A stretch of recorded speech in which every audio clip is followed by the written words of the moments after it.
Especialmente quando você usa o leitor do aplicativo, blocos de 4 a 6 minutos costumam funcionar muito melhor. Vou dividir em 3 partes e escrever como se fosse uma aula narrada. Hack Parte 1. A grande sacada oclusão. Tony, antes de decorar nomes complicados, quero que você entenda uma coisa. A maioria das pessoas pensa que oclusão é simplesmente quando os dentes de cima encostam nos dentes de baixo. Só que a professora passou a aula inteira tentando mostrar que isso não é verdade. A oclusão é um fenômeno neuromuscular, traduzindo. Quando você mastiga uma bolacha, não são apenas os dentes trabalhando. Existe um verdadeiro trabalho em equipe. Primeiro, os receptores sensoriais detectam o contato. Depois, os nervos levam essa informação para o cérebro. O cérebro processa esses dados.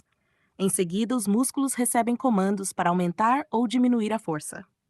A ATM participa guiando o movimento da mandíbula e os dentes executam a tarefa final. Pensa numa orquestra. Os dentes não são o maestro, eles são apenas os instrumentos. Quem coordena tudo é o sistema nervoso.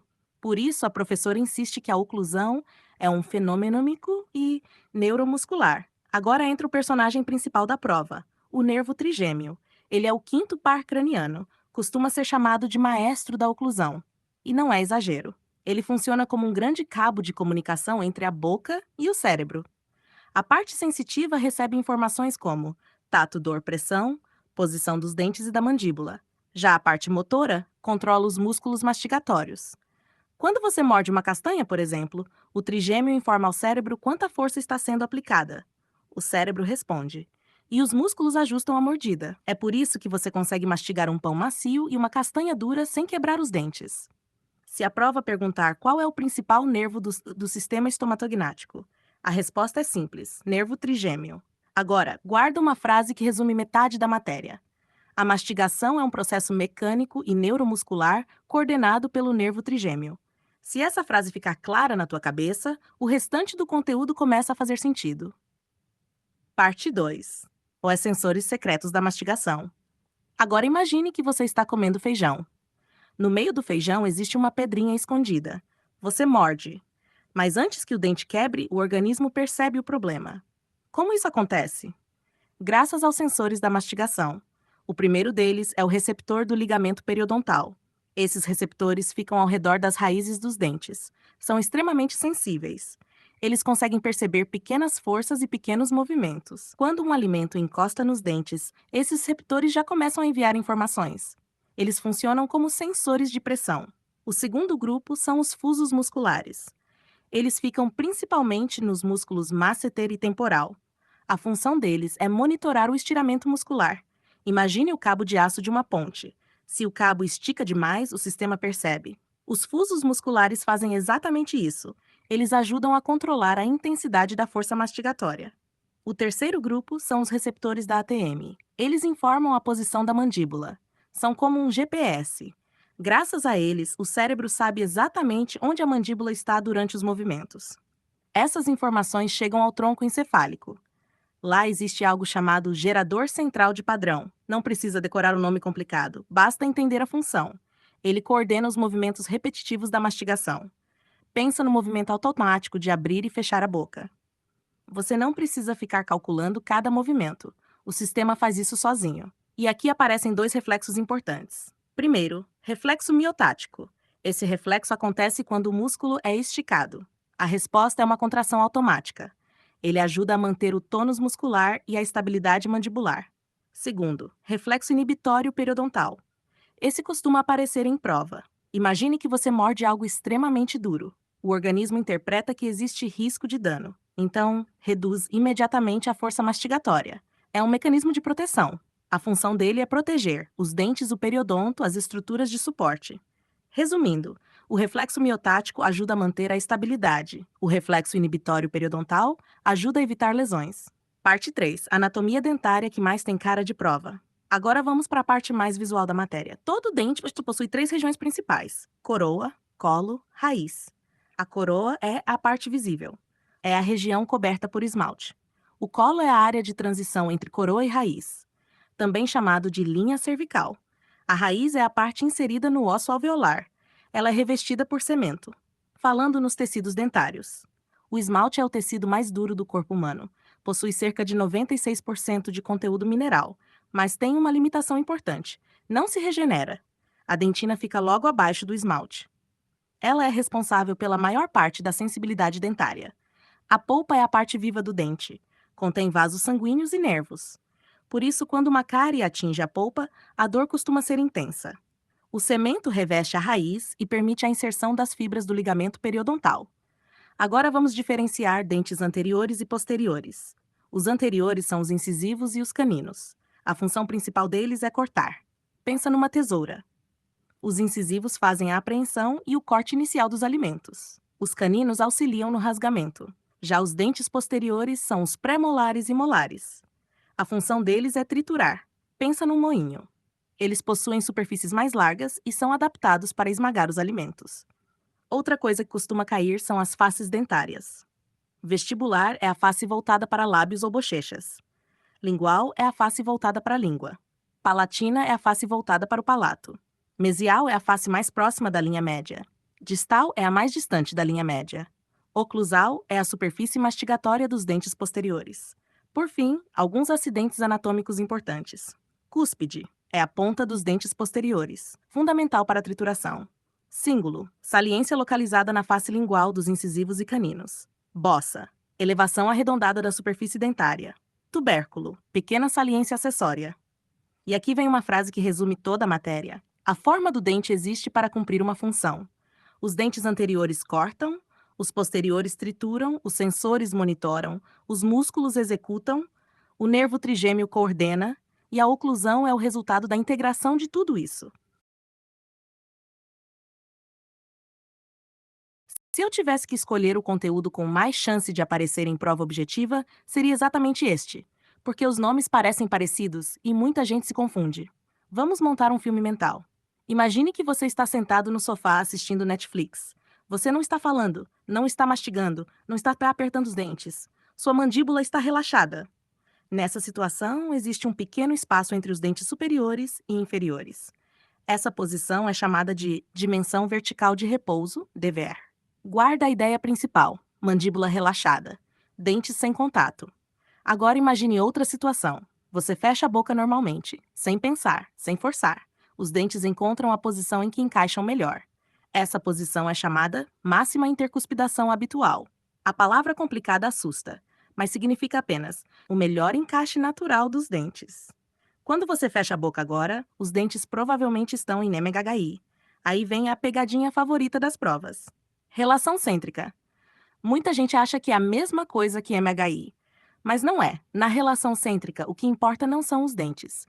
O que importa é a posição da articulação. Os côndilos ficam numa posição específica dentro da ATM.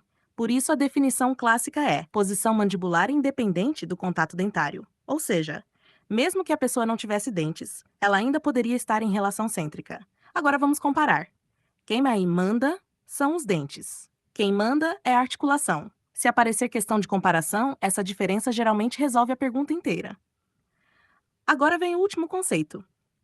Espaço funcional livre. Lembra quando falamos da DVR? Na posição de repouso, os dentes ficam separados. Quando você fecha a boca em oclusão, eles se encostam. A diferença entre essas duas posições recebe o nome de espaço funcional livre. Valor normal, entre 2 e 4 milímetros. Questão clássica. Qual o valor normal do espaço funcional livre? Resposta: 2 a 4 milímetros. Questão clássica número 2. O espaço funcional livre corresponde à diferença entre quais dimensões? Resposta: DVR e DVO.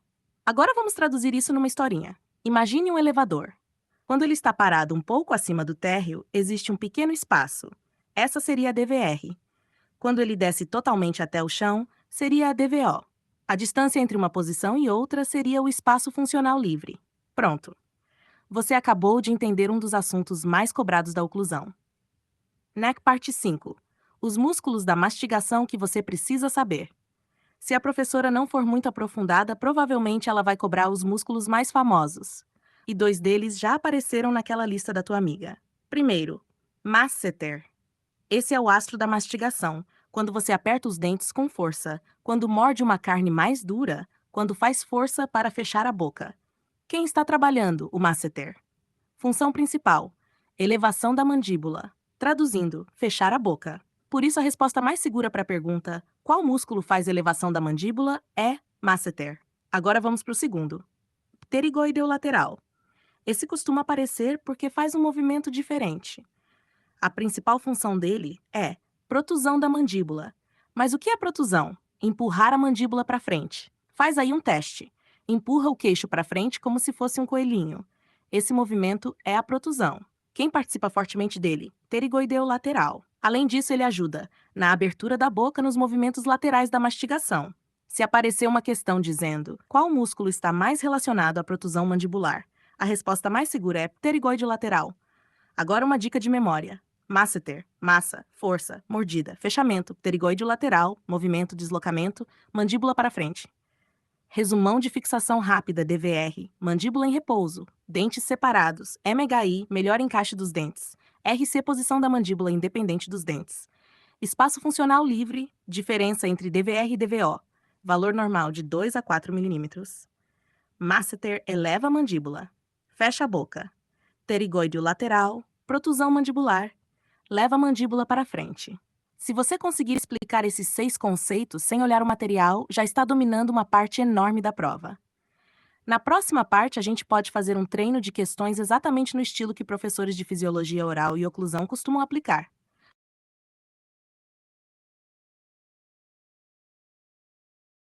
Perfeito! Então, nessa próxima parte, eu vou usar a estratégia que costuma funcionar muito bem para TDAH desatento: menos definição decorada e mais construção de imagens mentais. O problema de muita gente em anatomia dentária é tentar decorar nomes sem entender o motivo deles existirem. A pergunta correta não é qual é o nome dessa estrutura. A pergunta correta é por que a natureza colocou essa estrutura ali. Quando você entende isso, metade da decoreba desaparece. Parte 6. Por que existem dentes diferentes?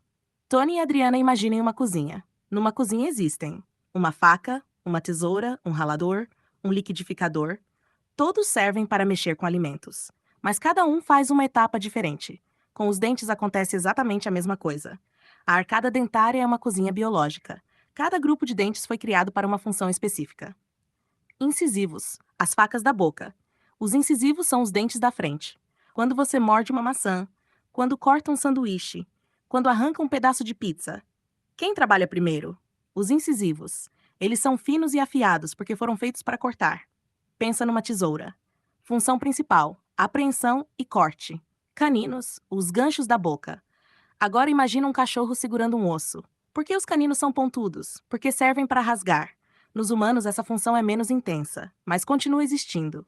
Os caninos são mais longos, mais fortes, mais profundos, mais resistentes. São os seguranças da arcada. Função: rasgamento e guia dos movimentos mandibulares. Uma curiosidade que ajuda a memorizar: os caninos costumam ter a raiz mais longa da arcada. Quando a professora fala, qual o dente mais robusto? Muitas vezes a resposta envolve o canino. Pré-molares, a área de transição.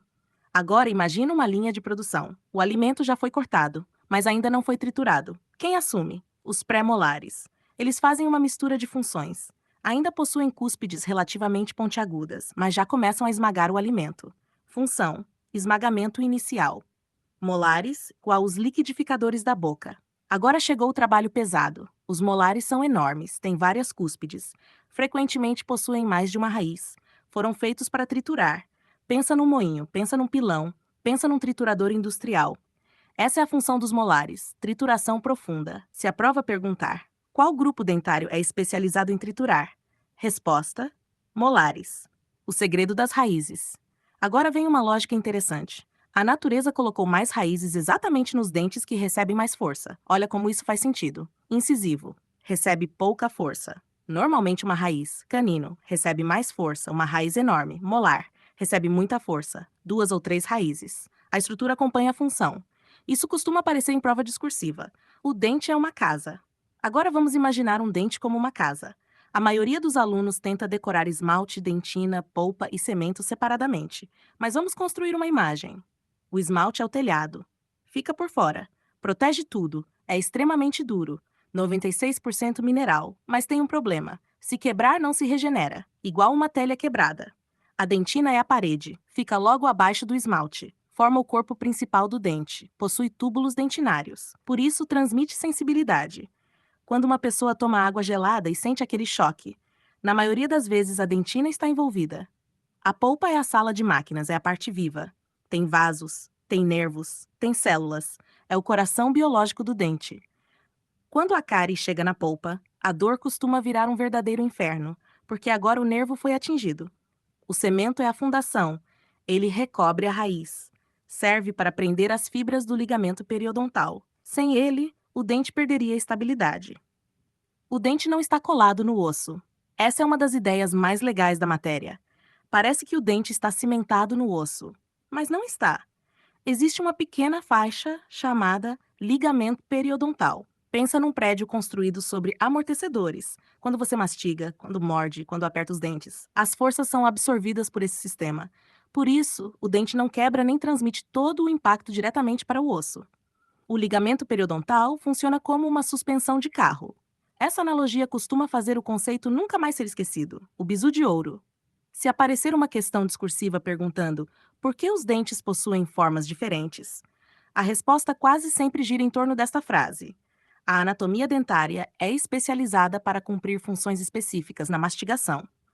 Incisivos cortam, caninos rasgam, premolares esmagam, molares trituram. A forma acompanha a função, e essa é uma das ideias centrais da disciplina. Teste rápido, sem colar. Tony e Adriana, tentem responder mentalmente agora. 1. Qual grupo dentário é especializado em corte? 2. Qual grupo realiza a trituração profunda? 3. Qual tecido é responsável pela sensibilidade dentária? Qual tecido reveste a raiz? 5. Qual tecido é o mais duro do corpo humano? O dente é fundido ao osso? 7. O que funciona como amortecedor entre o dente e o osso? Se vocês conseguirem responder essas 7 perguntas sem olhar para cima, o cérebro já começou a consolidar o conteúdo. Na próxima parte, vamos entrar em algo que costuma derrubar muita gente na prova: faces dentárias, terços dentários, cúspides, cíngulo, bossa, sulcos e acidentes anatômicos, mas de uma forma visual que evita aquela sensação de estar decorando um mapa sem sentido.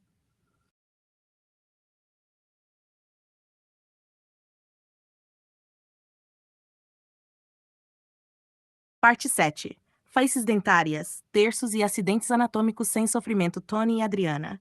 Essa é a parte que geralmente faz os alunos pensarem: meu Deus, vou ter que decorar um mapa inteiro. Mas não. O segredo é parar de olhar para um dente e começar a enxergar uma casa. Sim, uma casa. Quando você olha para uma casa, ela tem frente e fundo, lado direito, lado esquerdo, teto. Com o dente acontece exatamente a mesma coisa. O dente tem 5 faces. Imaginem que vocês encolheram e estão caminhando em volta de um dente. Vocês precisam dar nome para cada lado. Face vestibular é a frente da casa. É a face voltada para lábios ou bochechas. Vestíbulo, região entre os dentes e a bochecha. Por isso, vestibular é voltada para fora. Macete, V de vestibular, V de ver o sorriso. Quando alguém sorri, geralmente é essa face que aparece. Face lingual. Agora vocês foram para trás do dente. A face está voltada para a língua, logo lingual é a língua. Essa costuma ser a mais fácil de decorar. Face palatina. Atenção! Isso só existe nos dentes superiores. É a face voltada para o palato, ou seja, o céu da boca.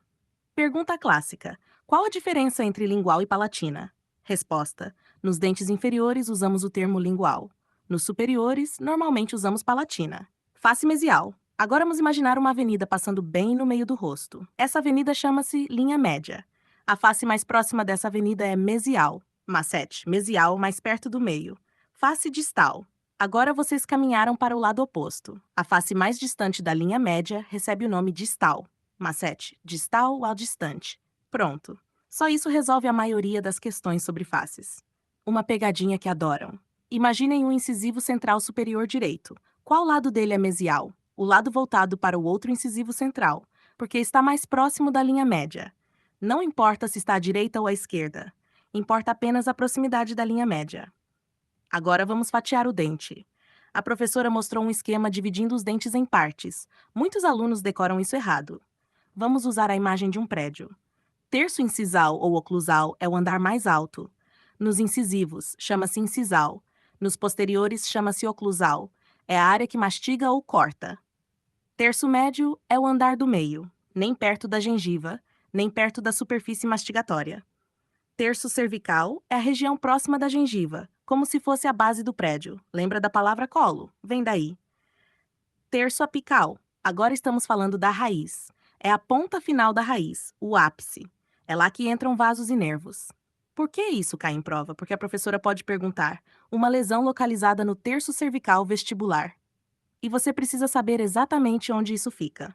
Agora vem a parte mais divertida. Os acidentes anatômicos. Não se assuste com o nome, são apenas relevos e depressões da superfície dentária. Pense numa montanha. Ela tem picos, vales, elevações, caminhos, o dente também.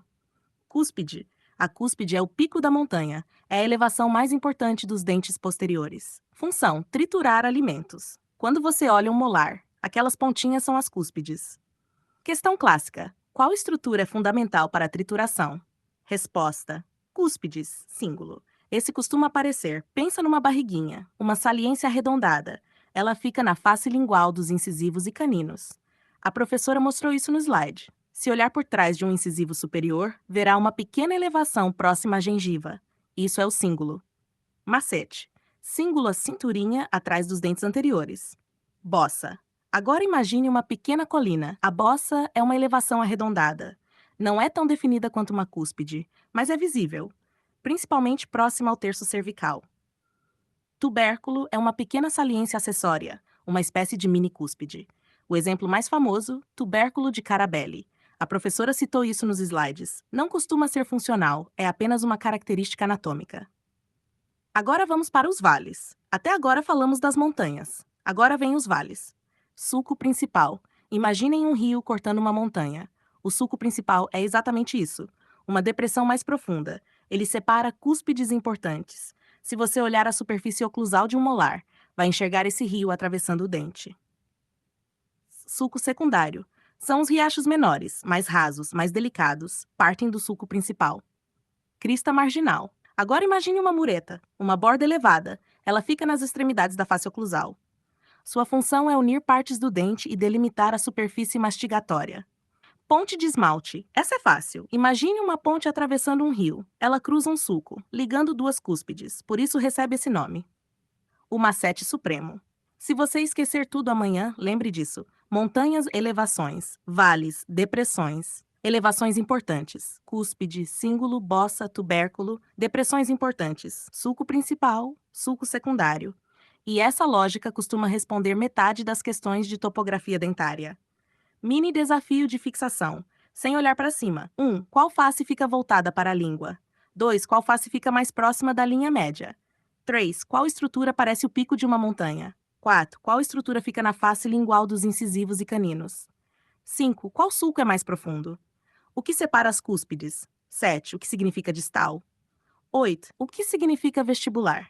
Se vocês conseguirem responder isso rapidamente, já estão entendendo a anatomia dentária de forma muito mais sólida do que a maioria da turma que tenta decorar tudo mecanicamente.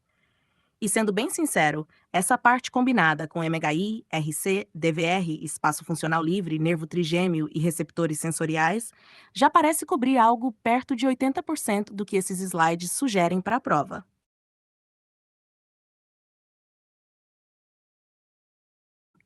Revendo mentalmente os dois PDFs e o peso que a professora deu para alguns tópicos, eu diria que ainda existem 4 blocos importantes que merecem uma revisão específica, porque tem cara de questão discursiva ou de associação.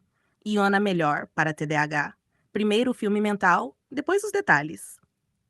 Parte 8. O ciclo completo da mastigação. A história que une toda a matéria. Muita gente estuda os tópicos isoladamente. Trigêmeo, masseter, ligamento periodontal, ATM, dentes. Mas a professora parece estar tentando mostrar uma coisa. Tudo isso faz parte de um único circuito. Imagine que você pegou uma castanha. A castanha entra na boca. Primeira etapa: os dentes encontram o alimento. Segunda etapa: os receptores do ligamento periodontal detectam pressão. Terceira etapa: o nervo trigêmeo leva essa informação para o cérebro. Quarta etapa: o tronco encefálico analisa a situação. Quinta etapa: os músculos recebem ordens. Sexta etapa: a mandíbula se move.